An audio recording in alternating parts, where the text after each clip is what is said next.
할렐루야. 오늘은 거룩하고 복된 주일입니다. 오늘의 거룩한 말씀, 신약 성경 고린도전서 9장 16절로부터 27절의 말씀을 봉독해 드립니다. 신약 성경 고린도전서 9장 16절로부터 27절에 있는 말씀을 봉독해 드립니다. 내가 복음을 전할지라도 자랑할 것이 없음은 내가 부득불할 일임이라. 만일 복음을 전하지 아니하면 내게 화가 있을 것이미로라. 내가 내 임의로 이것을 행하면 상을 얻으려니와 임의로 아니한다 할지라도 나는 직분을 맡았노라. 그런즉 내 상이 무엇이냐?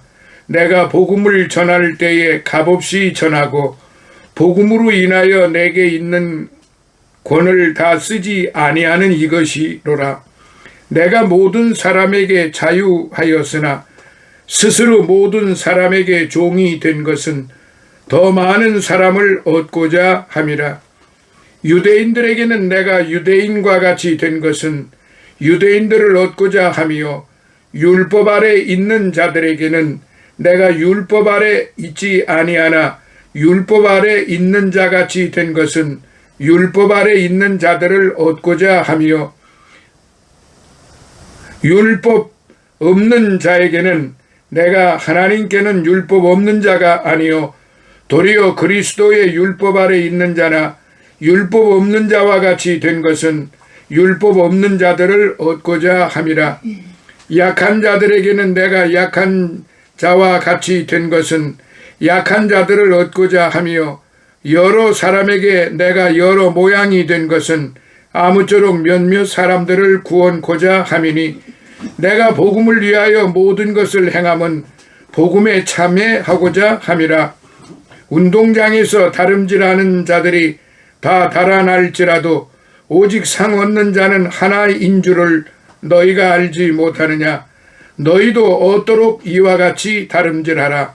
이기기를 다투는 자마다 모든 일에 절제하나니 저희는 썩을 면류관을 얻고자 하되 우리는 썩지 아니할 것을 얻고자 하노라.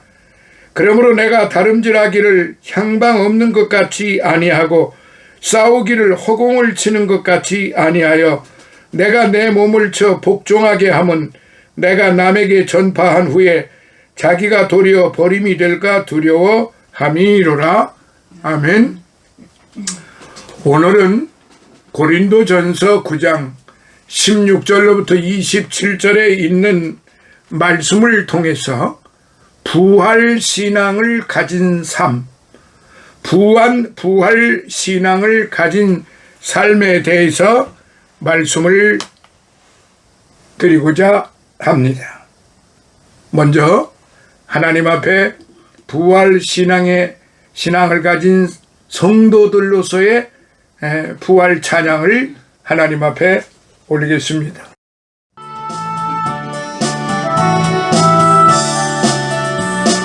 생명의 주여 면류관 받으시옵소서.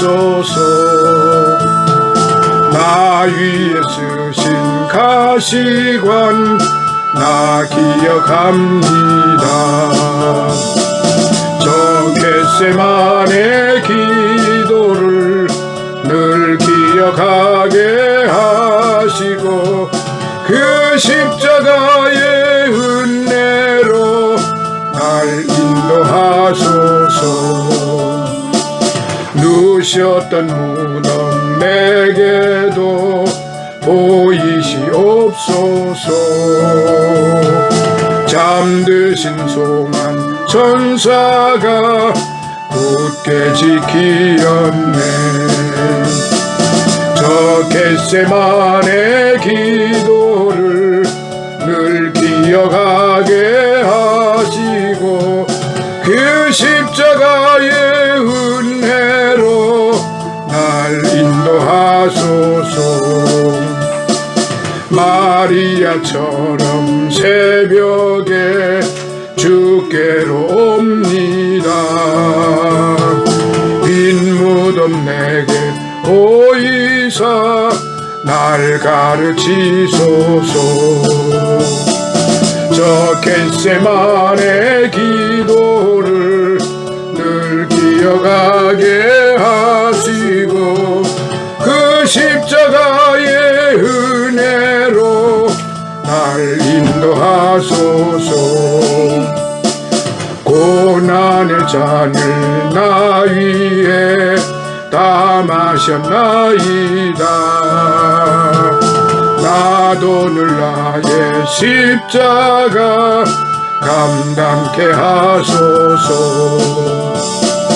저 겟세마네 기도를 늘 기억하게 하시고 그 십자가의 은혜로 날 인도하소서.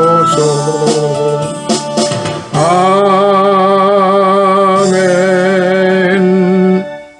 할렐루야. 오늘은 거룩하고 복된 부활주일의 말씀을 통해서 우리 성도가 어떻게 부활 신앙의 삶을 살아야 하는지 부활주일을 맞이해서 한번 상고해보는, 그리고 돌이켜보는 그런 시간이 되시겠습니다. 예수 그리스도의 생애는 그의 죽으심과 부활과 승천으로서 그 절정에 이르게 됩니다. 예수 그리스도의 부활에 관한 기사는 공관복음에 모두 기록이 되어 있고 그 복음서들의 마지막 부분을 장식하고 있습니다. 그러나 내용은 각양이며 그 내용의 조화도 큰 난제로 그렇게 보는 견해도 많이 있습니다. 공관복음은 즉 마태, 마가, 누가복음 보통 같은 기사이지만 놀랍게도 요한복음은 독자적 태도를 보여왔습니다. 부활 사건에서도 그렇습니다. 요한복음은 다른 측면에서 다루고 있어요. 동시에 공관복음에서의 부활 사건도 서로 조화를 이루는 것만은 아니라고 학자들의 의견이 분분합니다. 우리는 먼저 복음서들이 예수 그리스도의 부활에 대하여 기록하고 있는 것들을 통하여 부활의 신앙을 확고히 함이 필요한 줄 압니다. 그래서 오늘은 이 본문과 복음서들이 가지고 있는 부활의 기록들을 살펴보고자 하는 것이며 부활 신앙의 그 삶이 어떤 삶인가를 한번 되돌아보면서 성도로서의 그 삶을 이어가기를 원합니다. 부활 신앙의 삶을 이어가는 것이 그게 진정 부활절을 기념하는 성도들의 참된 모습이 아닐까 생각이 됩니다. 요한복음에는 막달라 마리아에게 보이심과 도마에게 나타나심, 그리고 갈릴리 바다에서 베드로에게 사명을 주심으로 부활을 증거하였으며, 마태복음에는 예수 부활하실 때 일어난 지진과 군병들의 보고와 갈릴리에서 주신 최후의 명령을 나타내셨습니다. 그리고 마가복음에는 제자들의 불신앙에 대한 책망으로 부활을 증거하셨고, 누가복음에는 부활의 무대가 예루살렘과 그 인근인 것, 그리고 베드로에게 나타내심과 엠마웃 도상의 제자들에게 부활을 증거한 것을 나타내고 있습니다. 우리는 이 여러 가지 많은 증거를 통하여 예수 그리스도의 부활에 대한 확신과 오늘 우리 성도들의 삶과 사명을 생각해 보고자 하는 것입니다. 첫째, 빈 무덤의 증거. 빈 무덤의 증거에 대해서 살펴봅니다. 예수님의 부활 자체에 대해서는 아무도 기록하지를 못하였습니다. 다만 부활 이후에 나타나신 사건들로 부활을 증명하였습니다. 그 중에 빈 무덤은 예수 그리스도의 육신적인 부활 증거의 첫째요, 또 기본 증명입니다. 여기 빈 무덤의 기사는 대단히 명료하게 기록이 되어 있습니다. 안식일이 지나고 새벽 미명 아직 어두울 때 여인들이 예비한 향품을 가지고 무덤에 가서 돌이 무덤에서 굴려 옮긴 것을 보고 들어가니 예수의 시체는 보이지 아니하였고, 이 때문에 근심할 때 문득 찬란한 옷을 입은 두 사람이 곁에 섰는데 여자들이 무서워 얼굴을 땅에 대니 두 사람이 이르되 어찌하여 산자를 죽은 자 가운데서 찾느냐? 여기 계시지 않고 갈릴리로 가셨느니라. 갈릴리에 계실 때 너희에게 어떻게 말씀하신 것을 기억하라. 이르시되 인자가 죄인의 손에 넘기어 십자가에 못 박히고 제3일에 다시 살아나야 하리라 하셨다라고 했습니다. 그러므로 주님의 빈 무덤은 예수 그리스도의 부활의 산 증거인 것입니다. 무덤이 열렸다는 말은 사망이 생명에게 삼키어 버린 것입니다. 부활은 삶에 대한 열린 문이에요. 무덤의 문도 열려 있었습니다. 예수님께서는 죽음에서 생명으로 걸어 나오신 거예요. 십자가의 분명한 패배가 부활의 확실한 승리로 전환이 된 것입니다. 또 다음으로는 빈 무덤은 죽음의 자리에서 생명이 선포된 것이라고 봅니다. 무덤에서는 삶을 찾아볼 수가 없지요. 오로지 죽음뿐입니다. 무덤에서 선포되리라고 기대할 수 없는 것이 삶의 선포란 말입니다. 그러나 예수 그리스도를 따르는 자들이 그 무덤에 찾아가서 들었던 소식이 바로 예수께서 살아나셨다고 외치는 소식이었습니다. 이게 복음입니다. 예수께서 살아나셨다라고 하는 이 소리가 바로 복음이에요. 바로 빈 무덤이 소리치고 있었다는 겁니다. 도무지 일어날 수 없는 일이 일어났다는 사실입니다. 자, 세 번째 다음으로는 빈 무덤은 그가 살아나셨다고 선언하고 있는 것입니다. 즉 삶이 예수 그리스도의 부활의 삶이 부활이 이 선포의 내용입니다. 부활절은 생명에 관한 절기예요. 부활절의 모든 상징은 삶과 연관이 되어 있어요. 꽃이 새 생명의 상징이듯이 빈 무덤은 새 생명의 부활을 상징합니다. 빈 무덤은 생명의 선포를 상징합니다. 그가 살아나셨다고 여기 계시지 아니하느니라는 위대한 외침이란 말입니다. 자, 다음으로 빈 무덤은 예수님께서 생명의 세계에 계신 증거라는 것입니다.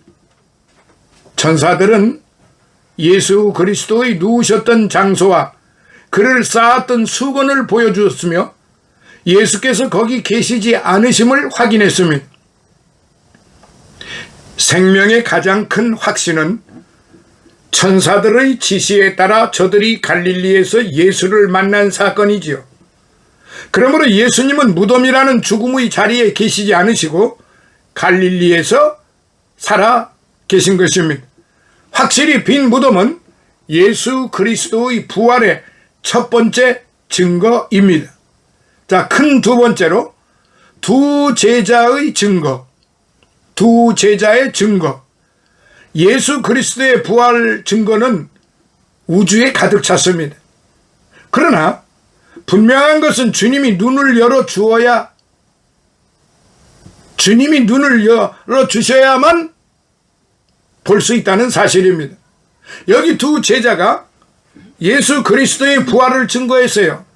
글로바라는 제자와 다른 제자가 예루살렘에서 예수의 부활의 소식을 아침 일찍 들었습니다. 그러나 저들은 믿지 아니하고 자기들의 고향인 엠마오로 향하여 가고 있었어요. 저들은 길을 가면서 예수 그리스도에 관한 이야기를 했어요. 곧 그의 죽으심에 대한 이야기지요. 또 여인들의 부활 소식에 관한 이야기였습니다. 그러나 저들은 눈이 가려 부활의 줄을 알지 못하였고 믿지를 못하였고 보지를 못하였습니다. 길을 다 간 후 저녁을 잡수실 때 주님이 축사하심으로 저들의 눈이 열려 비로소 예수신 줄 알아보았던 것입니다. 그리고 저들은 곧 그 길로 예루살렘에 돌아가 예수 그리스도의 부활을 증거했습니다. 저들은 첫째, 절망에서 소망을 가졌습니다. 둘째, 슬픔에서 기쁨과 감격으로 바뀌었습니다. 셋째, 나약에서 강건함으로 바뀌었습니다. 넷째, 불신에서 확신으로 뒤바뀌었습니다. 이게 바로 부활 소망을 가진 성도들의 삶의 시작이고, 그리고 삶의 그러한 패턴이고, 그리고 그들이 받은 축복이고 은혜이고 감동인 것입니다. 그러므로 오늘 우리 부활 소망을 가진 성도들은 절망에서 소망을 늘 가져야 되고 또 가졌습니다. 이걸 믿어야 돼요. 절망에서 소망을 우리가 가졌다는 말입니다. 그런데 절망에서 절망으로 끝없이 이어져 가고 있다고 하는 것이 얼마나 아이러니한 사실인 것을 우리는 부인할 수 없습니다. 교회 내에서 일어나는 그런 절망적인 사건들이 무수하게 끊임없이 이어지고 있다는 사실입니다. 왜 그럴까요? 소망이 없기 때문에 그렇습니다. 만약에 소망이 있는 사람들이라면은 절망의 늪에 빠져서 허우적 거릴 이유가 없는 것입니다. 시기하고 질투할 이유가 없어요.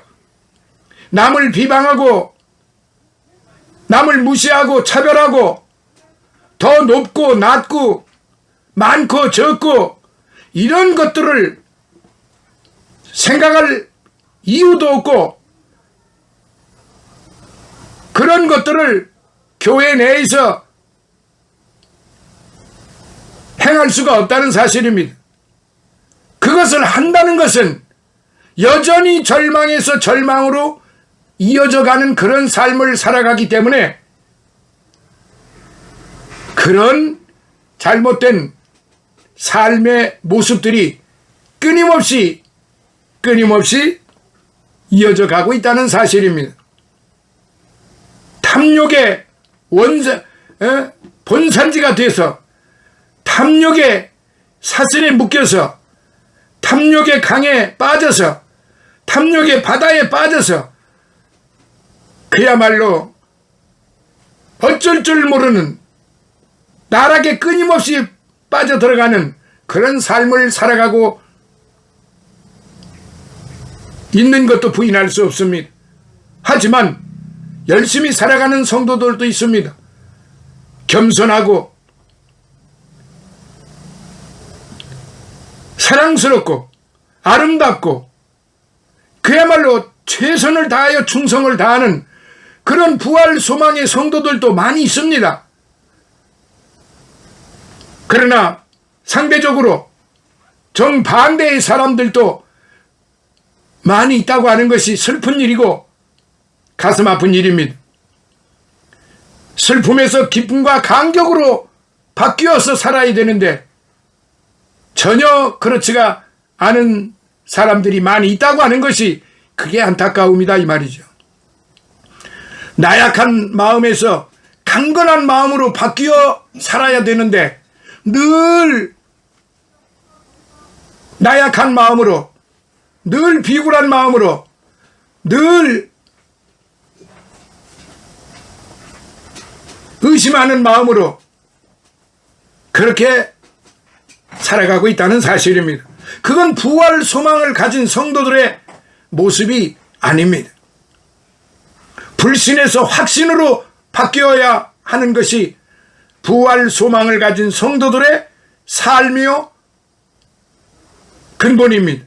그런데 불신에서 불신으로, 불신에서 불신으로, 불신앙으로 계속 이어져 가고 있다고 하는 것은 그게 무엇입니까? 그게 바로 탐욕이 끊임없이 발동하기 때문에 그렇습니다. 사랑하시는 성도 여러분, 예수 그리스도의 부활을 경험한 이 두 제자는 이렇게 변화했어요. 저들은 주님이 말씀하실 때 저들의 마음이 줄곧 불타듯이 뜨거워 있었습니다. 그리하여 저들은 바로 희열로 불이 탔으며 복음 전파의 불로 변하여졌던 것입니다. 그들의 인생관이 진취적으로 새롭게 전환하려는 경향으로 움직이고 있었던 것입니다. 그들은 행여나 개인적으로 어떤 축복과 영광의 자리에서 떨어질까 하여 놀라며 두려워하는 감상을 가지게 된 것입니다. 사랑하시는 성도 여러분, 바로 예수 그리스도 그분의 마음을 내가 본받고 그분의 마음이 내 마음속에 함께 하면은 이런 모든 것 잘못된 것들이 절망, 슬픔, 나약, 불신 이게 다 물러가게 되어 있는 것입니다. 남는 것은 뭐가 있느냐고요? 기도하고 항상 기뻐하고 쉬지 않고 기도하고 범사에 감사하는 그런 삶으로 바뀌어진다 이 말이에요. 평안해지는 것입니다. 근심 걱정이 없어지는 것입니다. 남을 미워하던 마음이 사라져버렸습니다. 욕심이 탐욕이 사라져버렸습니다. 왜 그럴까? 예수 그리스도의 마음이 내 안에 내재되기 때문에 그렇습니다. 그들은 더 이상 방임할 수가 없었고 긴장할 대로 긴장하여 번개같이 급히 뛰었습니다. 그들의 동료들에게 이 사실을 전파해야만 했습니다. 불같은 마음으로, 뜨거운 마음으로 전파했습니다. 주님의 부활을 확인한 저들의 가슴 속에는 뜨거운 성령의 불이 붙고 있었던 것입니다.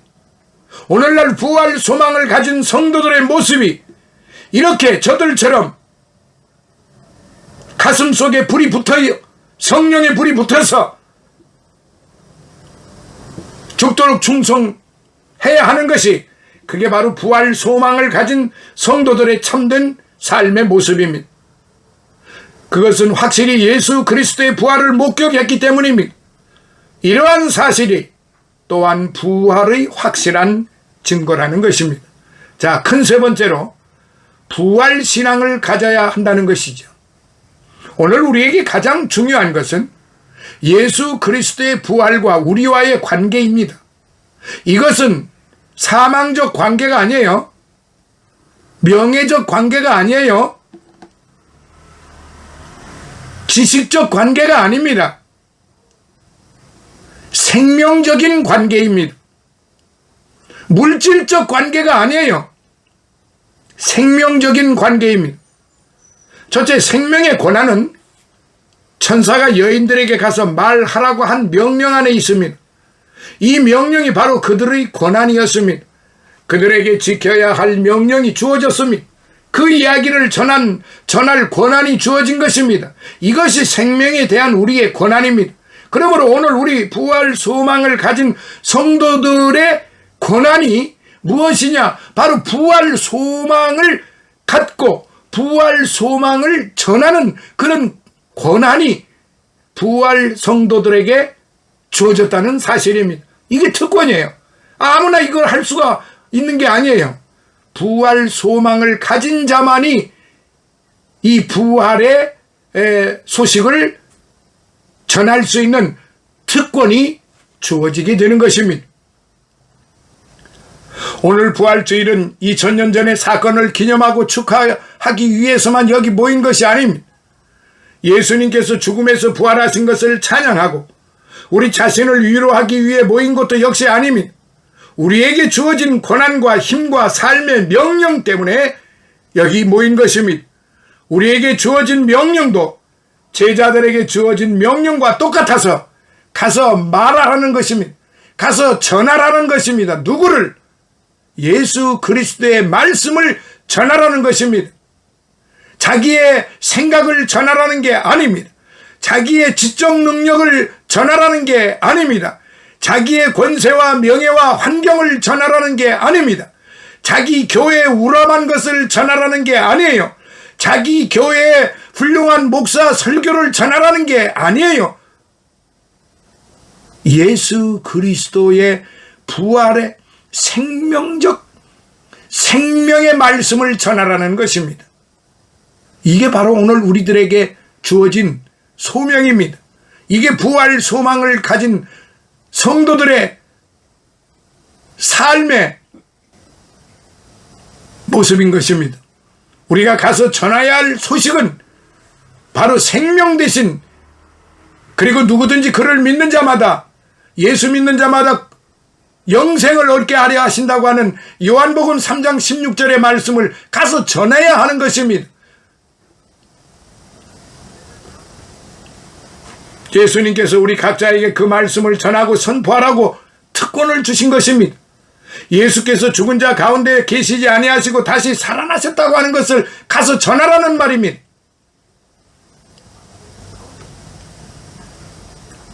우리의 삶에 바로 부활 소망이 그 삶의 전환점이 되어야 합니다.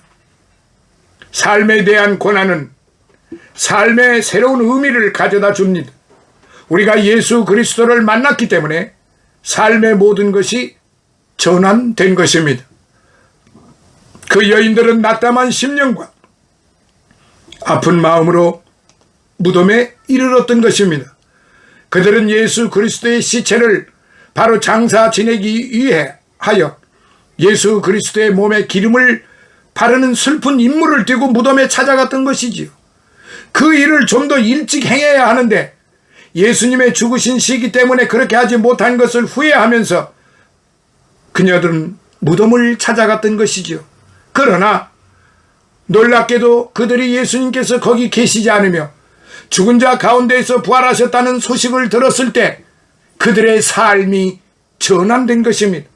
그 빈 무덤에 들어가 보고 예수께서 그곳에 계시지 않는 것을 확신하였을 때 그들의 삶이 전환됐단 말입니다. 그리고 그들에게 그 이야기를 전하라는 권한이 주어졌을 때 그들의 삶은 전과 같을 수가 없었던 것이죠. 엠마오로 가던 두 제자 역시 저들은 모든 것이 다 숲으로 돌아가는 느낌이 들고 엠마오로 가고 있었습니다. 선지자들의 예언에 대한 기대, 그리고 메시아에 대한 기대도 모두 다 사라져버렸어요. 슬픔과 낭망으로 그야말로 천길 만길 낭떠러지로 떨어져 버리고 말았던 것입니다. 저들은 슬픔과 낙담에 사로잡혀 있었어요. 그러나 그들은 놀랍게도 부활하신 예수님을 만났습니다. 그리고 눈이 밝아졌습니다. 이는 저들의 삶의 큰 전환점이 된 것입니다. 그리하여 엠마오로 가던 걸음은 어디로 갔습니까? 자기 동네로, 자기가 살던 옛 동네로 가던 걸음이 예루살렘 성전으로 향하여졌고 무거운 발걸음이 가벼운 발걸음으로 변해버린 것입니다. 그러므로 예수 그리스도의 부활은 우리의 삶의 확실한 고난과 전환점이 된 것입니다. 오늘의 부활주일 예배를 드리면서 기념하는 것은 우리에게 확실한 부활 신앙을 가지게 합니다. 빈 무덤의 증거, 엠마오 도상의 두 제자의 증거는 우리에게 큰 삶의 전환점을 주었습니다. 여인들과 제자들이 받은 명령, 가서 전하라고 하는 명령, 이것이 바로 우리 삶의 전환점이었던 것입니다. 자아적이고 세속적인 삶에서 미래지향적이고 부활 소망의 그런 삶에 충성스러운 순교의 삶을 살 수 있는 전환점이 되시기를 예수님 이름으로 축원합니다. 할렐루야. 아버지 감사합니다. 오늘도 귀한 아버지 하나님의 말씀을 통해서 부활 소망의 삶의 모습이 무엇인가를 다시 한번 돌이켜보았으며 그 삶의 전환점, 삶의 그 환경을 이제 부활 소망으로 바꾸어서 주님의 말씀하신 그 말씀대로 가서 전하고 죽도록 충성하는 순교의 삶을 살아가는 그러한 성도들이 될 수 있도록 은혜를 내려 주시옵소서.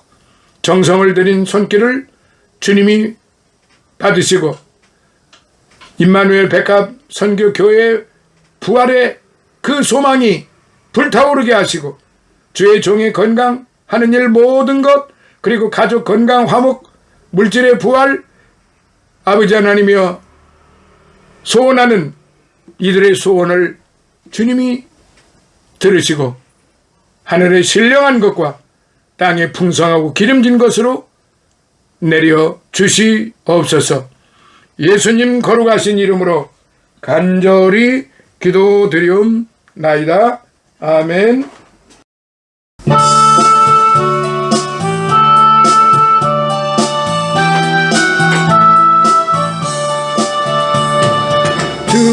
주님께 영광, 다시 사신 주, 사망 권세 모두 이기시었네. 흰 옷 입은 천사 돌을 옮겼고 누우셨던 곳은 비어 있었네. 주님께 영광, 다시 사신 주, 사망 권세 모두 이기시었네. 부활의 주님 나타나시사 두려움과 의심 물리치셨네.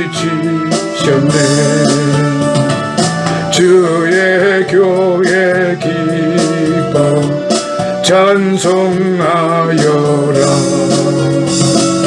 다시 사신 주님 죽음 이겼네. 주님께 영광, 다시 사신 주, 사망 권세 모두 이기시었네. 생명의 임금, 영광의 주님, 주님 없는 삶은 헛될 뿐이라. 주의 사랑으로 세상 이기고